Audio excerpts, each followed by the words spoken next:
ગુજરાતમાં છેલ્લા ઘણા દિવસોથી કમોસમી વરસાદ પડી રહ્યો છે અને આ કમોસમી વરસાદના કારણે ગુજરાતનો ખેડૂત એ પાયમાલ થઈ ગયો છે, કેમ કે આ વરસાદના કારણે ટોટલી પાક એ ખતમ થઈ ગયો છે.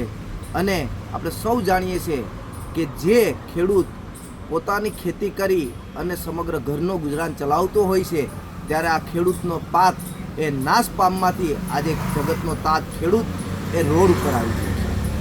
બધી જ વસ્તુઓમાં ખેડૂત બાંધછોડ કરી શકે છે, પણ પોતાના દીકરા દીકરીઓને ભણાવવામાં ખેડૂત ક્યારેય બાંધછોડ કરતો નથી.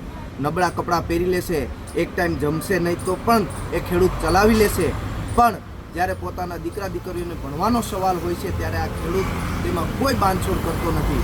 પણ આ કમોસમી વરસાદના કારણે પાક નિષ્ફળ જવાના કારણે આજે ખેડૂત એ ખૂબ જ હેરાન પરેશાન થઈ રહ્યો છે.